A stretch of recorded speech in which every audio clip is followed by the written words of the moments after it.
vamos dar início a mais um Juno Club aqui do Instituto Sapiência e do Fertility. Hoje a gente vai ter aqui com a gente a doutora Ângela Saito. Ela é pesquisadora e coordenadora do Laboratório de Organismos Modelo, do Laboratório Nacional de Biociências, na CNPM, em Campinas. Ela é graduada em Ciências Biológicas pela Unicamp, ela é doutora em Biologia Funcional e Molecular pela Unicamp e pelo CNPM, com período de doutorado sanduíche no MD Anderson Cancer Center, em Houston, nos Estados Unidos, e ela fez pós-doutorado em Biologia do Desenvolvimento e Edição Genômica no NBio, no CNPM também. E ela tem trabalhado com tecnologia de edição genômica por CRISPR-Cas9 em modelos animais e linhagens celulares. E os estudos da Ângela têm como objetivo investigar os aspectos celulares e moleculares das doenças humanas, especialmente doenças neuronais. Então, ela vai falar hoje sobre edição genômica, interações celulares, e eu tenho certeza que vai ser muito rica essa aula, pessoal. Aproveitem. Ângela, tem a palavra, por favor. Bom, boa noite a todos. Bom, primeiramente, gostaria de agradecer a Daniela, pelo convite para participar do Journal Club. E eu vou compartilhar minha tela, mas diz que eu não consigo compartilhar. Coloca ela de co-host, Dani. Peraí. Consigo. Vocês estão vendo a apresentação? Sim. Deixa eu colocar aqui. Não sei se aqui eu consigo. Coloquei o apontador aqui. Bom, então, como a Daniela falou, eu vou fazer uma apresentação no Journal Club de vocês, e o tema da apresentação, o título da apresentação é A Era da Reprogramação Celular, onde chegamos e até onde podemos ir. Como a Daniela mencionou, eu estou no CNP, que é o Centro Nacional de Pesquisa em Energia e Materiais, localizado em Campinas. Esse daqui é o nosso campus. E o CNP ele possui 4 laboratórios nacionais. O mais antigo é o LNLS, Laboratório Nacional de Luz Síncrotron, que possui esse anel de luz síncrotron. E hoje em dia nós temos o novo LNLS, que é chamado de Sirius, esse grande laboratório aqui no nosso campus. Ele possui esse anel com aceleradores de partículas, e a energia que é gerada acelerando essa partícula, ela pode ser usada para esse super equipamento que funciona como um grande microscópio. Então, essa luz, a luz síncrotron que é gerada, ela pode ser utilizada em diversos campos hoje em dia, que vão desde na nossa área da biomedicina, para estudo de estrutura de proteínas, de tecidos, de modelos, de células, quanto na área da agricultura, pode ser essa luz síncrotron pode ser utilizada para entender melhor a composição de solo, por exemplo, para desenvolver novos fertilizantes mais potentes, melhores, ou na área de energia, para desenvolvimento de novas abordagens para extração de petróleo, por exemplo, do solo. Então, tem uma ampla aplicação, o laboratório a luz síncrotron, e o novo laboratório Sirius, que é o de 4ª geração, muito moderno, Eu, especificamente, estou no LNBio, Laboratório Nacional de Biociências, que realiza pesquisas na área de biotecnologia e biomedicina. Então, aqui, nós desenvolvemos pesquisas para estudos de doenças humanas, utilizando biologia estrutural, biologia molecular, biologia celular, e também existem pesquisas no campo de desenvolvimento de novas moléculas, novos fármacos, aprimoramento dessas novas moléculas, potenciais fármacos, Lá no CNPEM, nós temos também o LN-Nano, Laboratório Nacional de Nanotecnologia, que possui microscópios muito avançados para estudos de nanotecnologia, e o Laboratório Nacional de Biorenováveis, que trabalha nessa área de biorenováveis. No LNBio, especificamente, eu coordeno o Laboratório de Organismos Modelo, que é um laboratório que utiliza técnicas de edição de genoma para gerar modelos animais, que são modelos que vão desde transgênicos, knockouts e knock-in, e esses modelos que nós geramos podem ser utilizados para uma finalidade de estudos, né, como estudos de doenças cardiovasculares, doenças neuronais, câncer, doenças metabólicas e assim vai. Depois eu vou falar um pouquinho mais sobre esses equipamentos que nós utilizamos para gerar esses modelos animais. Então, para a apresentação de hoje, né, que tem a ver com reprogramação celular e edição do genoma, eu vou fazer uma breve introdução a respeito dos tipos de reprogramação celular e depois eu vou focar no uso das tecnologias de edição do genoma, né, que quando aplicada juntamente com a reprogramação celular pode ser uma abordagem muito interessante para desenvolvimento de terapias humanas. Eu vou depois falar um pouquinho da aplicação dessas tecnologias de edição de genoma para as pesquisas biomédicas, né? Então, trouxe alguns exemplos de projetos que nós desenvolvemos em camundongos e em linhagens de células lá no UNBio, e vou falar um pouco das abordagens práticas e considerações para quem está trabalhando com CRISPR para fins de edição de genoma, né? E, por fim, a terceira parte da apresentação está associada ao uso dessas tecnologias de edição gênica para fins de terapias para doenças humanas. E aí eu trouxe alguns slides a respeito de terapia, falando um pouquinho de terapia gênica, atualmente os clinical trials baseados em edição gênica que estão em andamento, e eu vou focar no que está mais avançado, que é um clinical trial para terapia gênica para hemoglobinopatias. Então, começando com a reprogramação celular, existem duas formas principais para se fazer reprogramação celular, ou seja, para se gerar, a partir de uma célula de mamífero adulto, para se produzir uma célula tronco pluripotente, né? Essa célula pluripotente, ela consegue se diferenciar, teoricamente, em qualquer tipo celular do organismo, né? Então, ela tem um grande potencial, né, para uso nessas terapias. E aí, como se consegue fazer hoje em dia, né? É possível fazer essa reprogramação celular através de transferência de núcleo, né? Em que se extrai o núcleo de uma célula adulta, né? Uma célula de mamífero adulta, e esse núcleo, ele é injetado dentro do oócito, que é enucleado, né? Foi removido o núcleo dele, né? E depois de um certo tempo de desenvolvimento, né, esse embrião, ele chega ao estágio de blastocisto, que contém as células tronco pluripotentes, né, na massa celular interna aqui. Essas células podem ser removidas e cultivadas, isoladas, para fins terapêuticos, enfim, para os estudos, né, para as pesquisas. Então, essa é uma das formas, a mais antiga.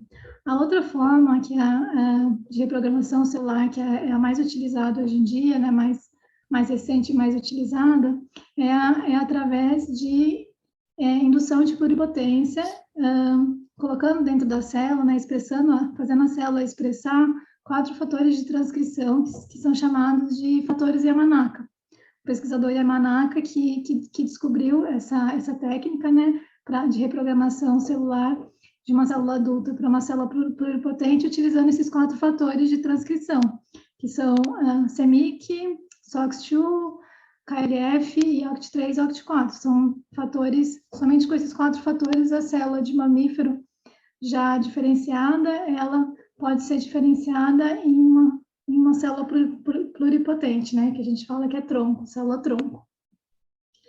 E, então, essa célula tronco pode ser reprogramada, né, pode ser induzida, né, para diferenciação em qualquer tipo celular do organismo, porque ela é pluripotente, né. Então, essas células tronco pluripotentes, que a gente chama de IPS, né, de Induced Pluripotent Stem Cells, então as células tronco pluripotentes induzidas, o H é de humano, elas têm um grande potencial, né, quando aplicadas com abordagem de edição do genoma para uma diversidade de finalidades, né, que vão desde terapia gênica, estratégias para conseguir desviar a resposta imune, né?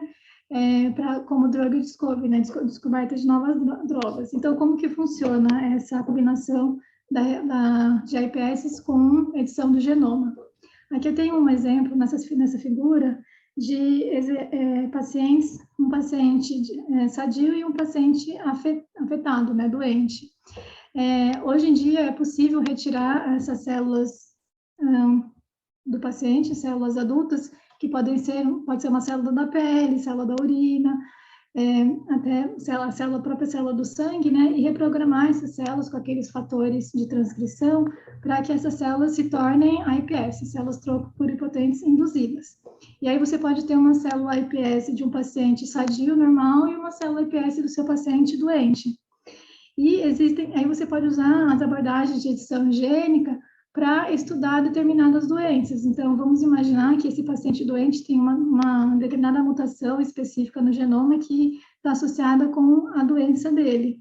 Então, é possível usar a edição gênica para reverter essa mutação, e aí a célula iPS, então, ela teria como se fosse o genótipo, né, a característica genética de uma célula normal, em teoria, e você consegue, então, diferenciar essa célula iPS do paciente afetado nos tipos celulares aí que vão ser escolhidos de acordo com cada doença, né, que você está estudando, e para avaliar o efeito da mutação na célula diferenciada e depois o restabelecimento, né, da célula sadia, retirando a mutação.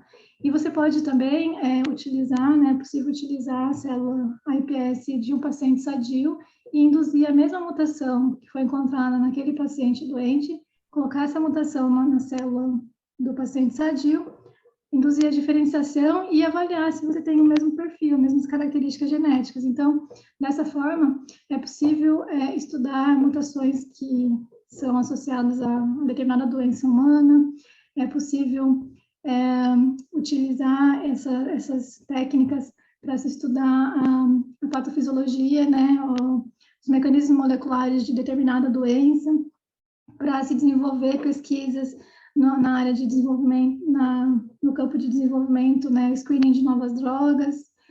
E com isso, né, você também pode desenvolver abordagens de terapia gênica, né, específica. Então, o que é muito interessante hoje em dia, essa célula do paciente, a iPS, se diferenciada e corrigida, né, com a mutação corrigida, pode voltar para o corpo do mesmo paciente, que a gente chama de transplante autólogo. Você retira a célula do paciente, faz a modificação genética, e depois essa mesma célula selecionada, confirmada, retorna para o mesmo paciente e como uma abordagem de terapia para a doença dele. E, além disso, é vantajoso, né, o transplante autólogo é vantajoso para tentar evadir o sistema imune, né, limitar a resposta imune que determinadas terapias, transplantes podem ocasionar no paciente. Então, eu vou focar nessa apresentação mais na questão das tecnologias de edição do genoma e no uso dessas tecnologias, tanto para pesquisa biomédica quanto para algumas terapias gênicas para doenças humanas, tá? Então, iniciando brevemente a respeito das tecnologias de edição do genoma, hoje em dia é possível fazer as modificações direcionadas, sítio-específicas. Então, se a gente conhece que determinado paciente ou determinada doença está associada, aquela mutação está associada a determinada doença, a gente consegue utilizar essas tecnologias de edição do genoma para corrigir essa mutação, seja através da inserção, da remoção ou da substituição de bases no DNA. E como que a gente consegue fazer isso? Nós conseguimos, utilizando essas tecnologias, e eu trouxe aqui 3 delas principais, que são chamadas de zinc finger, ou TALENs, ou a CRISPR-Cas9, que é a que é o foco da nossa apresentação, né, a mais amplamente utilizada. E todas essas três tecnologias, elas utilizam enzimas, que são proteínas engenheiradas para reconhecer o DNA, aquela região específica da mutação, e induzir uma quebra de dupla fita de DNA. No caso, zinc finger e TALEN precisam ser engenheiradas, porque são proteínas que vão reconhecer aquelas sequências específicas no DNA. Então, elas precisam ser engenheiradas para reconhecimento dessas sequências, e elas são, essa região que a gente chama de domínio de ligação a DNA, é fusionada a um domínio de nuclease aqui, que funciona como uma tesourinha mesmo. Ela vai cortar aquela sequência no DNA onde o zinc finger ou o TALEN encontrou, né? E no caso do CRISPR-Cas9, nós usamos uma endonuclease chamada Cas9 ou Cas9, e uma sequência de RNA, uma molécula de RNA, que vai direcionar essa endonuclease Cas9 para a sequência específica no DNA. Tanto essas três modificações, como eu mencionei, vão induzir uma quebra de dupla fita de DNA, vai fazer um corte, né, como uma tesourinha mesmo, e aí os mecanismos de reparo na célula podem, então, ocasionar deleções no DNA ou inserções que podem interromper a sequência natural de um gene, ou, dependendo do mecanismo de reparo, você pode induzir uma recombinação homóloga ali naquela região para fazer uma modificação mais precisa. Então, apresentando mais especificamente a ferramenta de CRISPR-Cas9, né, aqui eu tenho um esquema de uma dupla fita de DNA aqui, representado aqui a dupla fita de DNA aberta, e esse círculo aqui, né, irregular aqui ao redor, é uma representação da proteína da Cas9, tá? E aqui nós precisamos também de uma molécula de RNA, como eu falei anteriormente. Essa molécula de RNA é chamada de RNA guia, tá? Ela é composta, como está aqui, 20 nucleotídeos, então ela tem 20 nucleotídeos que vai reconhecer a sua sequência de DNA específica, a sequência de interesse, e ela é fusionada a uma sequência de RNA chamada de Transactivating CRISPR-RNA, uma sequência de RNA de transativação. Então, nós conseguimos fazer um único RNA guia, que contém a sequência que vai dar especificidade à sua estratégia, né? Essa sequência aqui vai anelar e reconhecer, parear especificamente a região ali, o DNA, o gene de interesse que você quer modificar, tá? Essa sequência de RNA guia, ela, como o nome já diz, né, ela direciona a proteína, a Cas9, para a região de interesse, e a proteína Cas9, ela possui a capacidade de fazer a quebra de dupla fita de DNA. Aqui, eu coloquei a sequência PAN, que é a Proto-Spacer Adjacent Motif. Ela é uma sequência importante para esse reconhecimento da Cas9, então é um requerimento para que o sisteminha todo funcione, tá? Hoje em dia, existem Cas9 de várias espécies diferentes de bactéria, e a de Streptococcus pyogenes é a mais comum, né, mais utilizada, mais amplamente utilizada, e a sequência PAN para essa Cas9, né, dessa bactéria, é um N, né, qualquer base do DNA, seguido por duas bases GG, né, por duas guaninas. Deixa eu seguir aqui. Então, aqui, para ficar um pouco mais claro sobre esse pareamento na formação desse complexo da Cas9 da proteína com a RNA guia, eu trouxe esse artigo aqui, essa figura desse artigo, que é a estrutura do cristal, né, do complexo da Cas9 com o RNA guia e com o DNA. A gente fala que é um complexo ribonúcleo-proteico, né, de proteína, DNA e RNA. Então, aqui eu tenho uma representação dos domínios da Cas9. A Cas9, ela possui lobos, né, domínios de reconhecimento de DNA, e esse lobo de nuclease. Então, nuclease é porque ela tem a capacidade de cortar o DNA. Nesse caso aqui, o domínio RUVC, não, o HNH aqui, desse daqui, o RUVC1, que são os dois domínios específicos que vão reconhecer as duas fitas no DNA. Um reconhece a fita sense, o outro reconhece a fita sense para que haja quebra de dupla fita de DNA, tá? Aqui eu tenho uma representação do target, aqui em amarelo é uma representação do DNA-alvo, né, que você quer modificar, e aqui em azul e depois em vermelho é a representação do RNA-guia. Então, nós selecionamos aqui a sequência do RNA-guia a partir da sequência-alvo de DNA, né, que você quer modificar, e essa representação aqui de cores, ela pode ser visualizada aqui. Então, nós temos aqui a dupla fita de DNA em amarelo, né? Na verdade, é o DNA, uma fita de DNA pareado com o RNA-guia aqui, então, formando uma dupla fita, né, de DNA-RNA. E esse RNA aqui, ele faz esses grampos, né? Termina aqui na pontinha vermelha.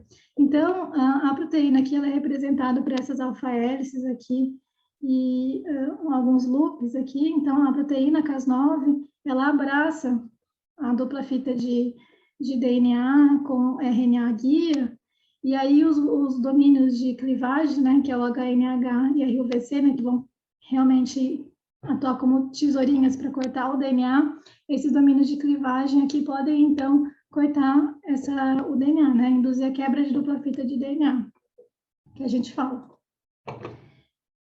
E após a quebra de dupla fita de DNA na célula, né, existem mecanismos de reparo, são mecanismos de reparo de quebra de dupla fita de DNA, mecanismos naturais das células, tá, que começam a atuar para corrigir essa quebra, né. Então, um dos mecanismos bastante comum, que ocorre com bastante frequência após a quebra de dupla fita de DNA, é esse NHEJ, Non-Homologous End Joining. Então, é a junção das extremidades, né, não homóloga. Como que funciona, né? Nesse mecanismo, as proteínas desse mecanismo vão se ligar a essas fitas abertas aqui, né, após a quebra, e aí elas vão unir, vão funcionar como uma cola mesmo, e unir as pontas quebradas. Só que nesse mecanismo não existe uma forma de correção, de verificação, né, dessa união, dessa junção dessas pontas. Então, cicatrizes, né, alterações, mutações ali na sequência de DNA podem ser deixadas. E essas alterações na sequência de DNA a gente chama de indel, de inserções e deleções, né, mutações de inserções e deleções. E essas alterações podem, então, ocasionar em que? Alteração do códon de parada do ribossomo, então muda todo o códon ali de leitura do ribossomo, né, do DNA, e RNA, quando é lido pelo ribossomo, você tem uma ordem, né, que a gente fala o códon, né, que o ribossomo lê, e aí você pode mudar o códon de leitura do ribossomo, essas alterações da mutação, né, as inserções e as deleções, podem gerar um códon de parada prematuro. Então, se você estiver numa região do gene ali que codifica a proteína, essas alterações aqui podem levar ao nocaute do gene, que é a inativação do gene. Por outro lado, se você quiser fazer uma edição mais precisa, por exemplo, inserir uma mutação específica, né, a mutação do paciente, você quer colocar na célula, ou você quer corrigir a mutação da célula para que o gene fique normal novamente. Você pode fazer dessa forma, você pode fazer isso através de recombinação homóloga, né, atuando nesse mecanismo de reparo, ativando o mecanismo de reparo por homologia, e aí para esse mecanismo, além da endonuclease, da enzima Cas9, além do RNA-guia, você precisa de um terceiro elemento, que é chamado de repair template, né, o molde de reparo. E esse molde de reparo, ele contém a sequência que você quer inserir ali no gene. Então, se eu quero inserir a mutação, se eu quero corrigir a mutação, se eu quero inserir qualquer outra sequência, esse molde de reparo contém, e além disso, ele contém sequências que são homólogas, né, são idênticas à sequência do DNA-alvo, e aí, através de recombinação homóloga, né, porque você tem esses braços de homologia, você consegue substituir a versão alterada do gene por uma versão nova, por exemplo. Então, esse mecanismo é mais preciso, e ele ocorre com menos frequência do que o mecanismo de reparo não homólogo, né? Então, o mecanismo de reparo não homólogo, como eu falei, ele vai levar a inserções e pequenas inserções e deleções, né? Que levam, então, podem levar à inativação do gene. E aqui eu trouxe um exemplo de um nocaute que nós produzimos no laboratório, em que nós observamos uma variedade de deleções e inserções. Isso é normal, a gente não controla, não controla exatamente quantas bases vão ser deletadas, quantas bases vão ser inseridas, a gente tem um indicativo, mas a gente não sabe exatamente o que vai resultar. E aí você pode ter uma variedade de inserções e deleções, e a gente analisa o que isso acarreta para a sequência da proteína, né? Se vai inativar o gene ou não. E no caso do NOCKIN, né, a recombinação homóloga, aqui é um exemplo, né, de um gene em que a gente quis inserir uma determinada mutação missense, né, para mudar um único aminoácido. A gente desenha o template, né, o molde para reparo, e aí a gente consegue inserir uma única mutação num determinado gene específico para estudar, né, essa mutação no modelo animal ou na célula.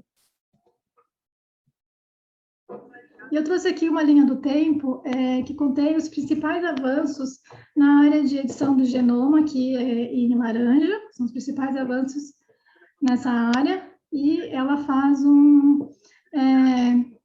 ela compara aqui na linha do tempo com a biologia do CRISPR, para vocês entenderem que, embora o CRISPR tenha sido revelado em 2012, em 2013, né, essa tecnologia para fins de edição do genoma, foram mais de 20 anos de estudo para se descobrir essa tecnologia CRISPR e entender, né, qual que é a importância dessa tecnologia CRISPR, né?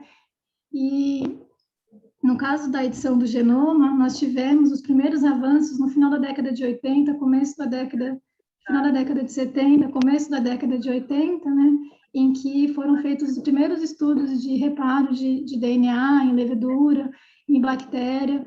Na década de 80 foi observado que as células de mamífero podem fazer recombinação homóloga, e depois outras tecnologias foram sendo desenvolvidas, como aquelas que eu mencionei inicialmente, a zinc finger e as TALENs, são aquelas outras tecnologias que utilizam nucleases engenheiradas, foram desenvolvidas na década de 90, no início lá para 2000, 2003, até 2009, 2010. E aí, em 2012, nós tivemos, então, o desenvolvimento, a revelação, né, do CRISPR-Cas9 como uma tecnologia de edição do genoma. Aqui tem o número de publicações desde 2013, né, nessa área de edição do genoma. E com relação à biologia do CRISPR, na década de 80, que o arranjo CRISPR nas bactérias foi descoberto, foi revelado por um pesquisador japonês chamado Ishino, que estudava lá determinada bactéria, e aí ele identificou algumas repetições específicas no genoma da bactéria, e naquela época ele não sabia a importância biológica dessas sequências repetitivas no genoma da bactéria. Depois, outros estudos foram sendo revelados, foram sendo desenvolvidos e mostraram, então, que o CRISPR na bactéria, na verdade, é uma forma de defesa da bactéria contra a invasão, a infecção de vírus, né? Então, eu vou explicar um pouco melhor como que funciona, né? Hoje em dia, se sabe que aqui, esse círculo aqui representa a bactéria, tá? E esse desenho aqui é o desenho de um vírus, né, que infecta a bactéria, que a gente chama de fago, tá? Então, o sistema CRISPR na bactéria é um mecanismo de defesa contra a invasão desses fagos, tá? Quando invadem, eles depositam o material genético deles dentro da bactéria, e uma parte desse material genético, ele é integrado no DNA, no genoma da bactéria, dentro do arranjo CRISPR, né, o locus ou arranjo CRISPR da bactéria. E esses aqui, os quadrados brancos, eles indicam as repetições. A gente se sabe que esse arranjo CRISPR possui várias repetições que são espaçadas por sequências aleatórias, esses spacers, que hoje em dia a gente sabe que são as sequências do vírus, tá? E ao redor desse locus CRISPR, no genoma da bactéria, existem vários genes Cas, de CRISPR-associated genes. Esses genes Cas, eles codificam proteínas que podem processar, né, o os RNAs guias, né, os RNAs expressos no arranjo CRISPR. Então, aqui, esses coloridos aqui, ó, essas sequências coloridas aqui, são as sequências sendo expressas pelo locus CRISPR da bactéria, né? E elas são as mesmas sequências do genoma do vírus, ali, do DNA do vírus. Então, esses precursores, eles são continuamente expressos, esses RNAs, que são processados por proteínas Cas, tá? Nesses CRISPR-RNAs, pequenos RNAs, e eles estão ali presentes na bactéria para proteger a bactéria de uma segunda invasão para aquele vírus. Então, quando ela invade novamente, a bactéria já está pronta para combater o DNA, o RNA do vírus, formando o complexo, né, com as proteínas Cas e cortar, clivar esse DNA do vírus, combatendo, então, a infecção do vírus, assim a bactéria sobrevive, tá? E aí, no decorrer dos anos, né, essa tecnologia CRISPR, ela foi sendo aprimorada para fins de edição gênica, né, e esse trabalho aqui da Jennifer Doudna e Emmanuelle Charpentier é um trabalho que foi um divisor de águas, né, tanto que a Jennifer Doudna e a Emmanuelle Charpentier receberam o Nobel ano passado, né, Nobel de Química, e para o desenvolvimento de uma nova tecnologia de edição do genoma. E foram elas, então, que mostraram que a bactéria consegue ser programada, né, através do uso dessas proteínas Cas, as endonucleases, que clivam, que cortam o DNA.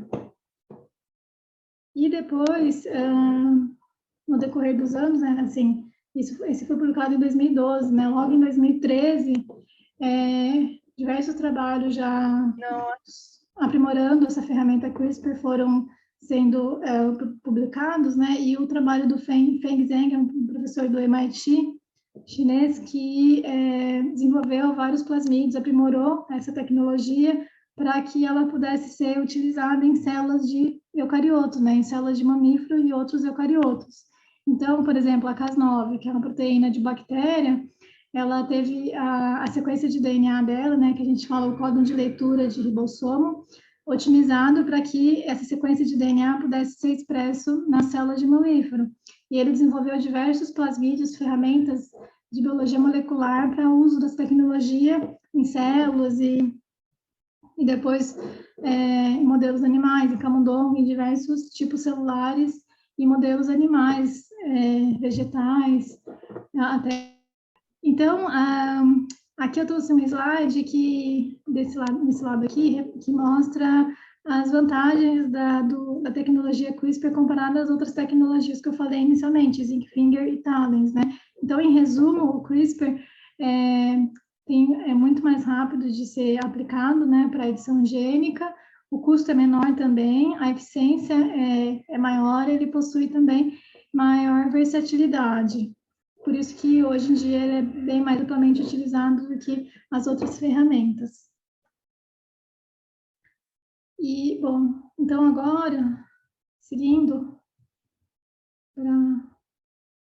Deixa eu só ver por que eu não estou conseguindo passar.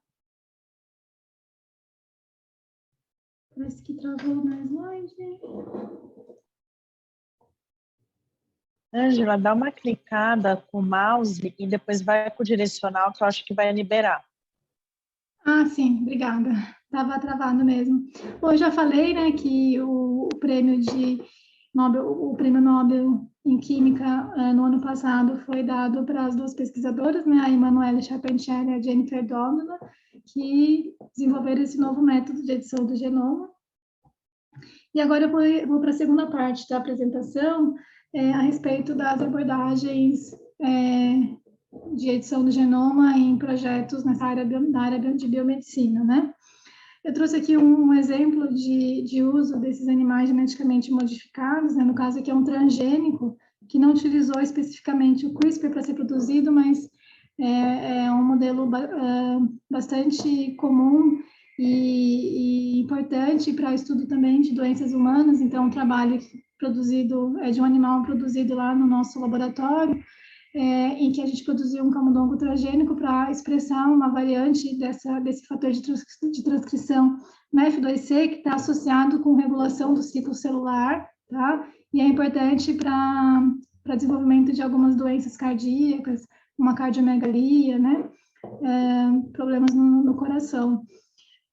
Esse trabalho aqui de nocaute é um nocaute que foi desenvolvido utilizando a tecnologia CRISPR-Cas9, né? É um modelo que nós geramos lá para estudar câncer de cólon reto, né? E outros modelos knock-ins que nós temos desenvolvido, né? Temos pelo menos três já gerados lá no nosso laboratório, em camundongo também, introduzindo mutações específicas de pacientes, e essas mutações específicas estão associadas a algumas doenças, por exemplo, de disfunção intelectual, ou esclerose múltipla, ou doenças metabólicas, né? E aí nós desenvolvemos esse modelo animal, esses modelos, e eles estão sendo caracterizados e estudados lá no nosso laboratório. E como que a gente gera esses modelos animais, né? Nós trabalhamos com o embrião, né, que é chamado de zigoto. Ele foi coletado logo após a fertilização, né, do embrião. Então, nós preparamos como que nós fazemos, né? Nós temos os camundongos, né? As fêmeas são superovuladas, então, 2 hormônios são administrados nessas fêmeas, né? O PMSG e o HCG são administrados para induzir uma superovulação nessas fêmeas. E aí nós colocamos, após o segundo hormônio, nós colocamos essas fêmeas para acasalar com machos que a gente chama de reprodutores. Esses casais, eles vão acasalar durante a noite, e no dia seguinte, logo de manhã, os embriões desses animais, os zigotos, né, são coletados das fêmeas, e nós fazemos a manipulação genética no zigoto. Então, nós podemos fazer a microinjeção pronuclear seja do transgene ou da maquinaria CRISPR dentro do pronúcleo do zigoto, utilizando uma estação de microinjeção que contém um microscópio invertido, uns micromanipuladores manuais, o microinjetor em si. E hoje em dia nós temos uma nova tecnologia chamada eletroporação, em que a gente coloca os embriões aqui alinhados, como nessa imagem aqui, cada pontinho desse aqui é um embrião, e eles são colocados dentro de um espaçamento de 1 milímetro, e dentro de 2 eletrodos de platina. Nesses eletrodos a gente aplica uma corrente elétrica que vai induzir, então, pulsos que vai fazer poros na zona pelúcida aqui do embrião, e depois a gente aplica um segundo conjunto de pulsos, né, que vai abrir poros na membrana do zigoto, e então o material genético vai entrar dentro do embrião. Essas duas ferramentas, essas duas abordagens funcionam bem, e nós, depois da manipulação genética, né, desses embriões, eles são mantidos em estufa, em cultura, na estufa, e aí nós fazemos a cirurgia de transferência, para introduzir, para devolver esses embriões, né, manipulados para um útero de uma fêmea receptora que foi preparada, né, como a barriga de aluguel, foi preparada para receber esses embriões. Então, ela também, na verdade, ela acasalou com machos vasectomizados, e aí as fêmeas que realmente acasalaram naquele dia recebem esses embriões manipulados através de uma cirurgia que a gente chama de transferência de embrião, né? Então, nós colocamos aqui nessa imagem, a gente tem o ovário, e aqui o oviduto. O oviduto, na verdade, está aqui em branquinho, bem pequenininho, e o útero aqui. Esses embriões, eles são transferidos para a abertura do oviduto, né, para o infundíbulo, nessa cirurgia. E a gente pode transferir os embriões de uma célula, o zigoto, ou os embriões de 2 células. Depois, esses embriões são implantados no útero da fêmea receptora, e aí nós avaliamos, então, se os animais possuem ou não a modificação genética que a gente deseja. Eu trouxe aqui também alguns slides a respeito, para mostrar para vocês que a gente pode fazer essas modificações genéticas em células, usando plasmídeos, né, que são sequências de DNA circular para expressar a proteína Cas9 e o RNA guia. pode usar vetores, sistemas de vetores virais também para expressar a Cas9, a maquinaria CRISPR, né, a Cas9 e o RNA guia. E a gente coloca, né, nós fazemos uma transfecção desse plasmídio, ou uma transdução do vírus para entregar essa maquinaria CRISPR, e depois a gente seleciona essas células, e aí nós avaliamos o conjunto de células para saber se tem um nocaute, por exemplo, do gene aqui. Agora, com relação às abordagens práticas, eu vou falar um pouquinho sobre o desenho da estratégia, como que a gente produz, né, essas ferramentas no laboratório, faz a síntese dessas ferramentas. Vou falar um pouquinho rapidamente sobre a entrega, né, dentro das células e como que nós fazemos as confirmações. Então, o desenho da estratégia, né, quando se vai iniciar um projeto que visa fazer edição gênica, knockout, knock-in, inserção de mutações pontuais ou até inserção de transgenes, né? É muito importante que nós tenhamos uma boa análise do gene. Então, nós usamos ferramentas online, né? São bancos de genoma, bancos que trazem informações de genes, de variantes genéticas, estruturas de proteína, para entender qual é a localização do gene, qual é a sequência do gene, se aquele gene possui variantes de transcrito, variantes de splicing, polimorfismos, que são essas mutações pontuais, né? E também nós utilizamos algumas ferramentas para investigar se a mutação que a gente quer inserir na proteína, né, no gene que depois vai codificar a proteína, vai interferir nos domínios funcionais da proteína. Então, essa etapa é muito importante, nós fazemos uma análise bem precisa para desenhar a estratégia, e aí uma vez que nós temos a sequência que a gente quer modificar, né, essa sequência, ela é utilizada, então, para selecionar os RNAs guias, aquela sequência de RNA que vai fazer o parzinho junto com a Cas9 para induzir a quebra de dupla fita de DNA, né, então a sequência que vai direcionar a Cas9. E aí, hoje em dia, eu tenho preferido utilizar um software chamado CRISPR. Esse software, ele é disponível online, bastante intuitivo, fácil de se utilizar, e eu gosto muito dele porque ele reúne ele é bem completo, ele reúne diversos algoritmos para fazer uma melhor análise de eficiência desses RNAs guias e uma melhor análise de especificidade, né?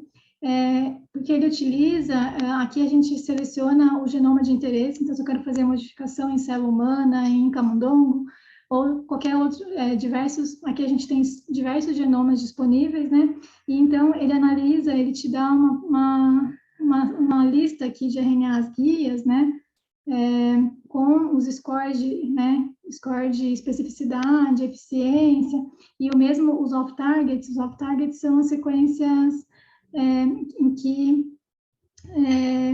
ela é uma sequência secundária que pode ser alterada, né? Se essa sequência primária, a sua sequência do RNA guia, conseguir anelar dentro de qualquer outro gene que não é do seu interesse, e ocorrer uma modificação, uma quebra de dupla fita de DNA, você pode estar induzindo knockouts ou alterações genéticas ali nessas sequências off-targets, e aí você não controla, né? Isso pode trabalhar muito o estudo, né? O seu estudo daquela mutação específica.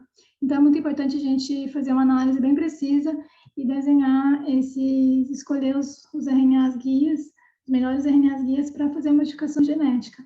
E aí, com relação àquela questão do off-target, da especificidade, é algo que principalmente pensando em terapia genética, terapia humana, né? É uma questão que o ideal é que a gente não tenha off-target, não tenha mutações em outros genes não desejados, né? E essa questão do off-target a gente consegue controlar bem através do uso desses softwares, tá? Eu trouxe esse slide aqui, que contém aqui o dado de um artigo que investiga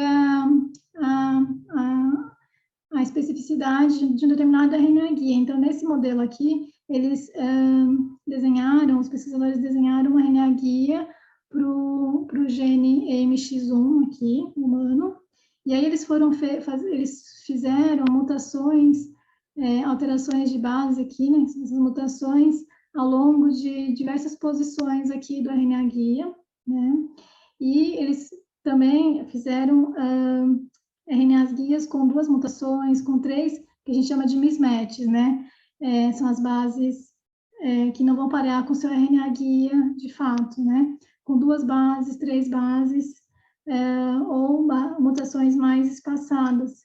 E hoje em dia a gente sabe que se aquele seu RNA guia ele tem os mismatches próximos aqui da sequência 3', através desse gráfico aqui a gente pode ver a formação de indel, né, de inserções e deleções. Então, o RNA guia que pareia de fato no gene MX1 vai produzir um indel alto. Se a gente tem RNAs guias com mutações aqui próximo do final da sequência guia, esses indels são menores à medida que a gente vai se distanciando, né, indo para o começo, para a sequência 5', para o lado 5', né, do RNA guia, esses RNA guias, eles podem funcionar, de fato, como um off-target, e aí isso pode indicar que aquela mutação não desejada pode acontecer. Então, quando a gente faz essas análises nesses softwares para desenho do RNA guia, a gente leva em consideração todas essas características aqui, o número de mismatches, a posição dos mismatches, juntamente com os dados do software para poder desenhar os melhores RNAs guias que a gente acha que são mais específicos, tá? E uma vez desenhado o RNA guia, nós temos a possibilidade, hoje em dia, de comprar de empresas que vendem essas moléculas de DNA ou RNA, mas lá no laboratório nós produzimos essas moléculas através de clonagem, né, de DNA, então nós compramos as sequências de DNA, o que nós compramos é essa sequência de DNA que a gente chama de oligonucleotídeo. Essas sequências, elas são fosforiladas e aneladas na bancada mesmo, lá no laboratório, e uma vez aneladas, essas sequências pareadas, a gente clona essa sequência no vetor ali de interesse, nesse DNA circular de interesse, para que a sequência que nós compramos é a sequência que vai parar no nosso DNA-alvo, né? E é aquela primeira parte do RNA guia. Então, uma vez essa sequência anelada e clonada no nosso vetor aqui de interesse, a segunda porção do RNA guia, aquela região de RNA transativadora, ela está presente nesse vetor, então a gente completa a nossa sequência de RNA guia. E aí esse RNA guia, ele pode ser usado, então, para fazer as modificações no camundongo ou nas células, né? Nós temos a possibilidade de fazer uma transcrição in vitro, ou seja, de produzir o RNA a partir da sequência de DNA ali que nós produzimos no laboratório. Então, hoje nós fazemos essa transcrição para a produção desses RNAs e utilização dessas moléculas para fazer as nossas modificações genéticas. Agora, quanto à entrega, né, o delivery dentro para células, né? Então, como eu mencionei anteriormente, é possível utilizar reagentes gerais, plasmídeos, para transfecção dessas células, desses DNA dentro das células, abordagens com vírus, né, lentivírus, para entregar essa maquinaria CRISPR dentro da célula, ou como eu mencionei, microinjeção ou eletroporação, né, no caso do zigoto, a gente tem feito microinjeção ou eletroporação para entregar essa maquinaria CRISPR para a nossa célula, que é o zigoto. E aí, depois da transferência do embrião e da gestação desses embriões, né, os filhotes que nascerem são genotipados, né? Então, como a gente faz? A gente corta a pontinha da cauda desses filhotes e DNA genômico é extraído da ponta da cauda. E aí nós usamos técnicas de biologia molecular, como o PCR, né? Que é uma técnica que amplifica a região ali de interesse, do DNA de interesse que a gente quer modificar, né? Então, nós amplificamos essa região por PCR e aí podemos fazer ensaios com enzimas de restrição, que são enzimas específicas que cortam, são proteínas que cortam sequências específicas no DNA. Então, a gente pode usar essas abordagens de enzimas de restrição, né, para facilitar a identificação das mutações nos animais ou mesmo nas células. Temos também uma possibilidade de usar uma outra enzima chamada T7 endonuclease, que reconhece e corta os DNAs não pareados, e aí a gente sempre vai para o sequenciamento, para amplificação, para identificação da natureza da mutação através de sequenciamento de DNA, e aí a gente identifica se a gente tem uma deleção grande, uma deleção pequena, uma inserção, e assim a gente consegue avaliar se a gente introduziu ou não a mutação desejada. Essas modificações genéticas, elas podem ser influenciadas, né, por diversas características. Então, existem várias questões. A questão da acessibilidade do DNA e da cromatina, né, ao complexo de Cas9 e RNA guia, a disponibilidade da sequência PAN, que são aquelas sequências NGG importantes para que o sisteminha funcione, a questão da especificidade, da eficiência de transfecção. Então, assim, existem, pensando em projetos de pesquisa, né, que visam desenvolver abordagens para estudos de doenças humanas, para desenvolvimento de possíveis novas terapias gênicas, a gente consegue trabalhar com todas essas questões aqui e fazer as confirmações no laboratório, né?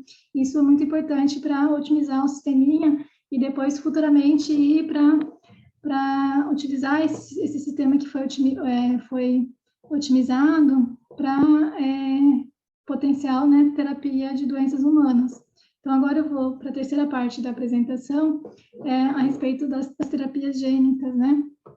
E eu trouxe aqui uma linha do tempo que contém os principais avanços nessa área de terapia celular e terapia gênica, né? Existem as terapias gênicas de primeira geração, que são as terapias, essas aqui surgiram em 2016, 17 e 19, são as terapias baseadas em oligonucleotídeos, em células T, ou a utilização de vetores virais, né? A AAV são vírus, adenovírus associados, e essas terapias, elas todas têm grande potencial também, né, para determinados casos, e para, enfim, tratamento de diversas doenças, né? Só que existem alguns desafios, como, por exemplo, o uso de vetores virais, né, pode causar uma resposta imune ali para o paciente, ou determinados pacientes já possuem uma predisposição, né, uma resistência, uma pré-resistência a determinados vetores virais, então um cuidado bastante específico precisa ser tomado também para a utilização dessas terapias aqui de primeira geração. E as novas terapias agora que estão surgindo são as terapias baseadas em edição gênica, tá? Que vão, então, fazer essas modificações precisas no genoma, como eu mencionei anteriormente. E aí, essas terapias podem ser utilizadas com uma abordagem ex vivo, né, em que se retira a célula do paciente, faz a modificação dessas células específicas do paciente no laboratório, as confirmações, e essas células podem retornar para o mesmo paciente com um transplante autólogo, ou, por exemplo, células tronco pluripotentes engenheiradas, elas podem retornar para diversos pacientes, e aí é um transplante alogênico, né?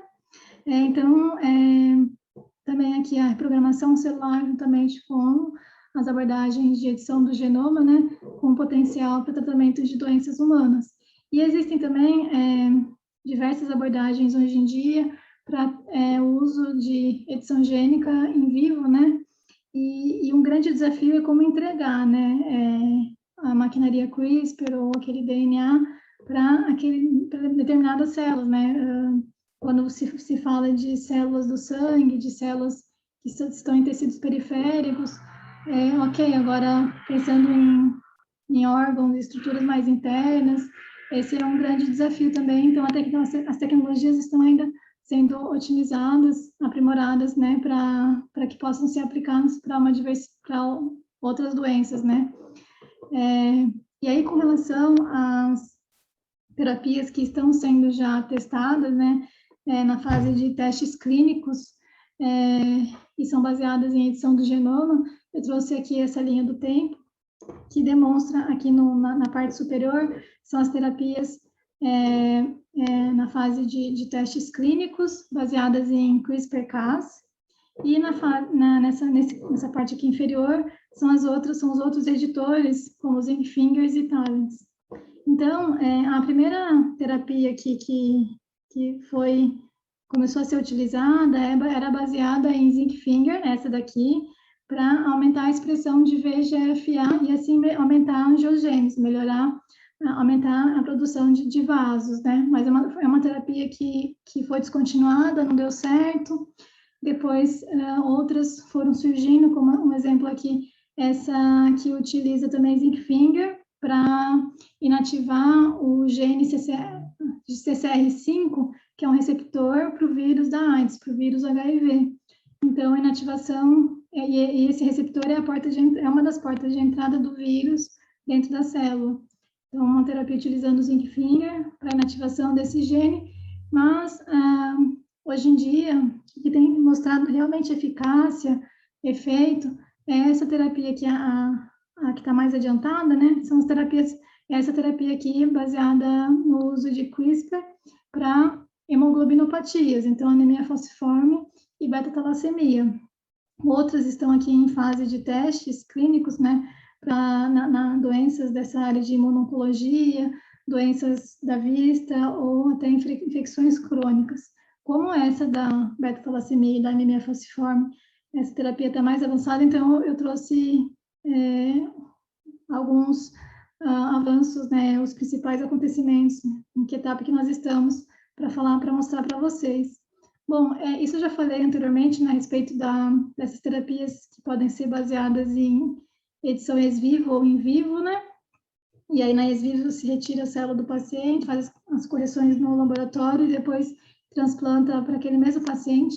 E a edição in vivo, você entrega a maquinaria CRISPR ou qualquer outra nuclease engenheirada, utilizando vetores virais ou não virais, e essa entrega pode ser sistêmica ou direto no órgão, né? Agora, com relação às hemoglobinopatias, nós temos essa terapia chamada CTX-001, que foi desenvolvida por duas empresas, a CRISPR Therapeutics e a Vertex. E como que funciona, né? Para essa terapia, os pacientes com as doenças do sangue, né, eles vão para o local ali do teste clínico, lá eles têm o sangue deles removido, né? Esse sangue vai para o local ali do laboratório, né? Onde as células CD34 positivas são as células tronco hematopoéticas do sangue desse paciente, né? Essas células são isoladas, purificadas, e são essas as células CD34, as células tronco hematopoéticas, que são modificadas geneticamente, através de eletroporação da maquinaria CRISPR nessas células.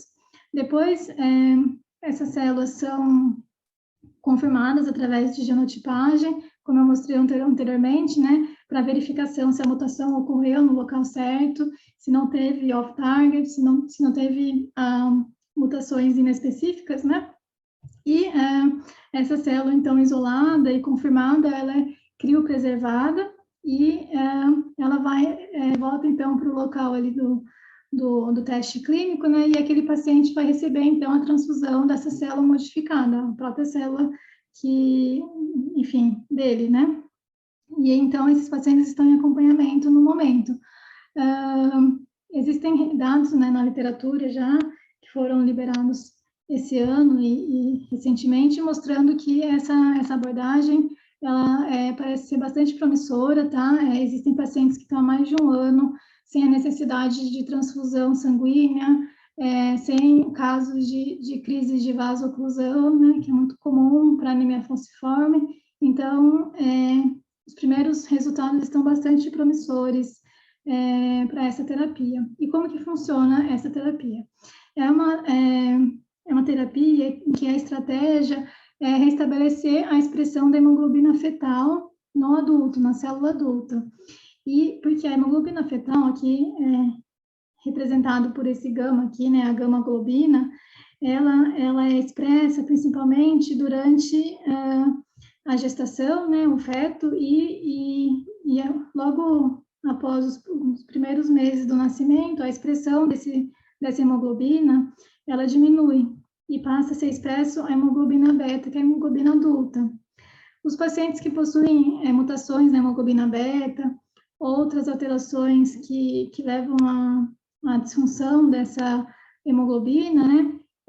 Eles podem, então, receber essa terapia de CRISPR como uma estratégia para restabelecer a expressão da hemoglobina fetal e compensar, então, a ausência, né, ou a perda de função da hemoglobina adulta. E aí, como se faz isso? Como se estabelece a expressão da hemoglobina fetal, né? A abordagem é utilizar do fato de que o gene BCL11A é um fator de transcrição que é um repressor da expressão da hemoglobina gama. Ele reprime. Ele vai se ligar ali numa região regulatória do gene da hemoglobina gama e ele reprime a expressão da hemoglobina gama logo no início nos primeiros meses ali de vida da pessoa. E a ideia, então, é inativar esse repressor da expressão da hemoglobina gama, que assim você libera, então, a expressão da hemoglobina gama. Como que você vai inativar esse repressor? Usando a técnica de CRISPR, né, para deletar uma região regulatória que é importante para a expressão desse gene, BCL11A, e aí, assim, ele deixa de ser expresso e libera, então, a expressão da hemoglobina fetal. Foi observado, então, que existe um aumento, né, nas células editadas, né, um aumento de expressão dessa hemoglobina fetal. Enfim, nesse trabalho eles mostram todos os dados pré-clínicos que foram feitos, né, qual que foi a frequência de edição no gene, qual que foi o resultado, se aquela célula modificada tinha ainda a capacidade de diferenciar em uma célula eritroide. Enfim, foi feito testes em camundongo, né, de enxerto daquela célula modificada no camundongo para validar essa modificação genética, e também foi feito o sequenciamento dessas células do paciente, né, para confirmar aqui a ausência, né, de off-target 0 de 223.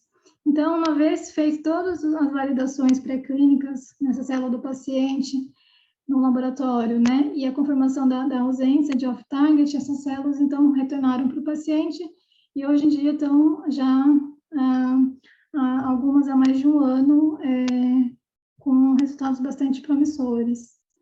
E, por fim, né, como a nossa apresentação é a respeito da reprogramação gênica, do uso dessas terapias, né, de edição gênica, onde que a gente pode chegar, né? Hoje em dia, né, através da apresentação, nós vimos, então, que essas abordagens, essas tecnologias de edição gênica podem ser utilizadas para desenvolvimento de pesquisas, aprimoramento, estudos, né, de doenças humanas, né, estudos de mecanismos moleculares de proteínas, de mutações de doenças humanas, e essas terapias podem ser utilizadas para fins de terapia gênica, né, no caso da hemoglobinopatia, é um exemplo, né, e nós sabemos que a tecnologia CRISPR já foi usada, né, em embriões humanos. Inicialmente, esse foi um dos primeiros usos, né, do CRISPR em embrião humano. Foi uma abordagem em que se desejava corrigir uma mutação nesse gene aqui, MYBBC3, que essa mutação está associada a uma doença cardíaca bastante severa, né? E fizeram, então, a correção da mutação usando o CRISPR durante a fertilização in vitro, né,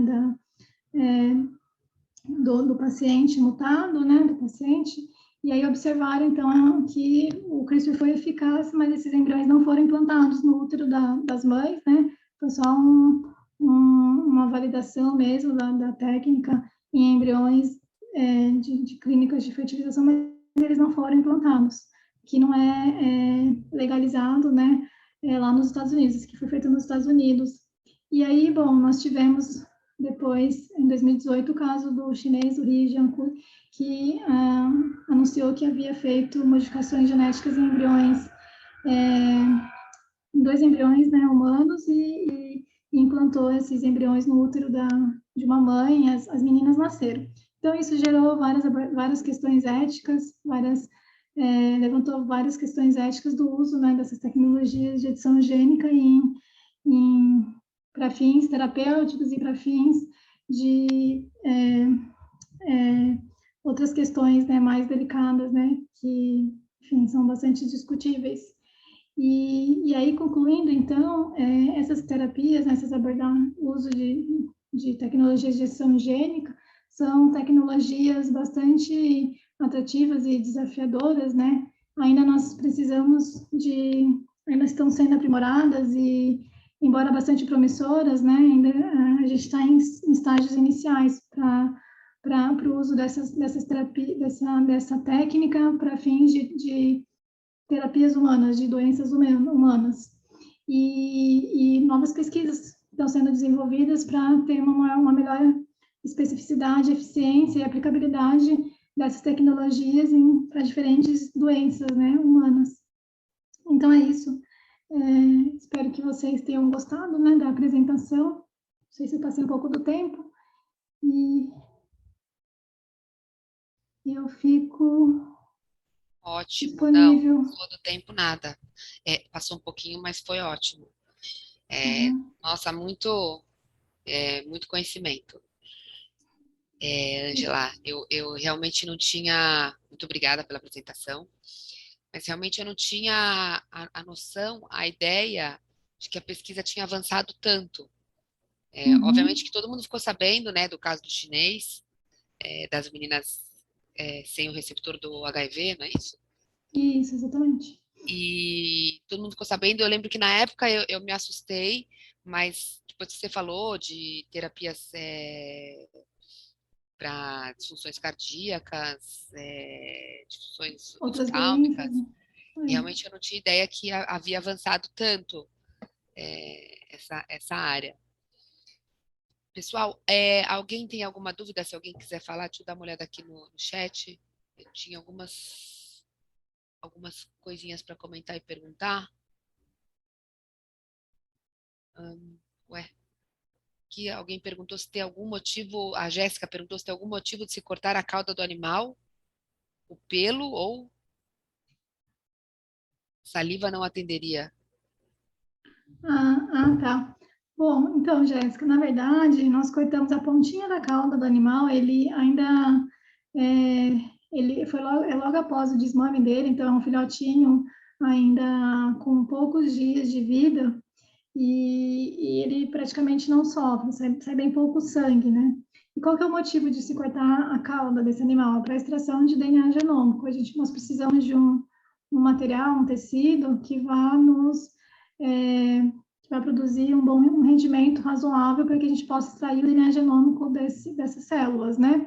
E aí, bom, no caso do pelo, da saliva, nós teríamos um rendimento muito pequeno, para depois poder fazer as validações, né, de genotipagem, validações das mutações. Então, a gente corta praticamente 2 milímetros, 3 milímetros da pontinha, ainda ele praticamente o osso está bem, tá pouco calcificado, então ele sofre muito pouco.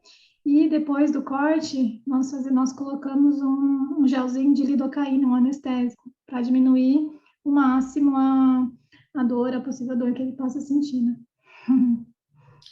Da dó, né? Dá dó. Eu não sei se é verdade, eu sou veterinária, né, de formação. Eu não sei se é verdade, mas eu lembro que na faculdade de veterinária, na minha época, hoje em dia não se corta mais cauda de animal, imagina, rabo de animal, de jeito nenhum. Quer dizer, tem uns loucos que ainda cortam, mas na minha época fazia-se muito. E eu lembro que os professores diziam que é muito pouco, tem muita pouca terminação nervosa, sobretudo quando eles são filhotinhos ainda, então eles não sentem quase Novinhos. dor. Não sei se eu Isso. acredito mais. Mas a Tá gente bom. corta tão pouquinho que realmente, se sentirem, a lidocaína vai anestesiar, né, ali no local. Angela, deixa eu te perguntar uma coisa em relação às questões éticas de se editar genomicamente humanos, embriões humanos, indivíduos. É, a impressão que eu tenho é que no momento que abrir essa porta, vai ser muito difícil de controlar o limite aonde essas pessoas, aonde os pesquisadores podem chegar. Então, o que seria permitido, o que não seria permitido. Por outro lado, eu vejo uma oportunidade imensa aí de se tratar doenças antes incuráveis, que poderiam levar à morte ou enfim, tantas outras doenças, eu vejo uma porta enorme para esse tipo de tratamento. Vocês têm alguma ideia de qual seria o balanço, como poderia ser feito isso de uma maneira que liberasse a transferência, né, a implantação desses embriões, sem que, sei lá, que ainda tivesse esses limites para onde, Então, na até verdade, onde pode chegar? concordo com você que essas tecnologias de edição gênica têm um grande potencial, realmente, para tratamento de diversas doenças, e se futuramente isso for permitido, né, ser feito em embriões humanos e implantados, realmente o potencial é enorme. Mas, assim, ao meu ver, ainda são questões assim que precisam ser bastante discutidas, né? E que cabem às agências regulatórias regular tudo isso. Então, se vai ser feito, se vai ser permitido fazer as modificações em embriões e depois gerar, né, o organismo, aquele indivíduo, isso tem que ser muito bem regulado e controlado para que seja feito realmente para as doenças que são doenças severas, que não têm outras alternativas, né? Hoje em dia, vocês dessa área de fertilização, né, conhecem muito bem que existem alternativas, né? Se não me engano, existe um teste genético, né? Teste genético de pré-implantação em que se remove as células do embrião, né? Algumas células daquele embrião para fazer o teste genético e escolher os embriões sadios, né? Então, existem algumas alternativas, dependendo do caso, né? Para a seleção dos embriões sadios. Então, assim, ao meu ver, é uma questão ainda muito delicada, que vai ter que ter algo muito bem regulado, controlado, para que seja feito realmente para doenças severas, doenças que não têm outras alternativas, tratamento por medicamento, sabe? Outras alternativas. E com essas permissões, né? A abordagem, o desenvolvimento da técnica tem que estar muito bem desenvolvida, aprimorada, testada, para que nós tenhamos realmente uma boa eficiência e redução de off-targets, né, para que a gente tenha uma boa eficiência e especificidade. Então, todo o trabalho que é feito no laboratório, com células, modelos animais, depois com células, linhagem de células humanas, é muito importante para se aprimorar, né, a tecnologia e depois a gente chegar no organismo humano, né, e fazer a modificação no humano, né. Total. Angela, aqui, ó, o João Eduardo Pinheiro Neto, ele falou aqui, excelente apresentação, parabéns, Angela, impressionado com tanto avanço e com as fantásticas expectativas para o futuro da humanidade. Todo mundo aqui falando parabéns pela apresentação. Obrigada. Pessoal, eu sei que já está tarde, deixa eu fazer só mais uma última perguntinha, se ninguém mais quiser perguntar. Angela, é uma preocupação que eu tenho, que eu não sei se é válida, que eu sempre fico imaginando, quando você faz uma edição genômica num determinado gene, qual a chance de, por exemplo, essas meninas que foram feitas sem o receptor lá do HIV, qual a chance dessa modificação carregar uma outra alteração que possa trazer algum defeito, alguma questão para a vida dessas pessoas? Existe essa chance? Isso é pesquisado? Como é que acontece isso? Sim, existe essa chance e é pesquisado e é algo que traz bastante preocupação, de fato, né? Que mutações não específicas, né? Que você não deseja, não desejadas, podem trazer outros problemas, né? Naquele organismo e você não sabe a origem, né? Você pode estar ocasionando outras doenças secundárias. Então, é por isso que essa pesquisa, né, o desenvolvimento da terapia, da abordagem de edição gênica, tem que ser muito bem otimizado e aprimorado para reduzir esses off-targets, essas alterações inespecíficas. E hoje em dia, com tantos avanços, né, nesse campo de biologia computacional, de desenvolvimento, né, de algoritmos. Hoje em dia se consegue fazer boas predições até de eficácia desses off-targets. Então, a gente consegue desenhar uma RNA guia e ter uma predição de quais genes que aquele RNA guia pode encontrar, pode parear, e qual que seria a chance daquele RNA guia, daquela sequência, causar de fato uma mutação inespecífica, que seria um off-target, naqueles genes determinados. E então a gente consegue trabalhar com essas questões todas nesses algoritmos, nesses softwares para desenho dos guias, né? E hoje em dia a gente consegue, nos desenvolvimentos, né, nos aprimoramentos das técnicas, sequenciar o genoma da célula ou fazer um sequenciamento direcionado para esses genes preditos possíveis off-targets e sequenciar esses genes e saber se de fato esses off-targets ocorreram ou não. Até a frequência dos off-targets, né? Se eles ocorrem com bastante frequência, com baixa frequência. Existe uma questão também da quantidade da maquinaria CRISPR. Vamos supor, você coloca, sei lá, 10 nanogramas, 50 nanogramas ou 1000 nanogramas, você pode aumentar a frequência dos off-targets. Então, assim, essas questões todas são aprimoradas no laboratório, são desenvolvidas, otimizadas, para que depois, quando vá para a célula humana, o sisteminha esteja bem controladinho para diminuir esses possíveis problemas, né? Que a técnica pode ocasionar. Perfeito. Incrível. Muito legal. Bom, pessoal, tem mais algum comentário, alguma dúvida? Angela, incrível, viu?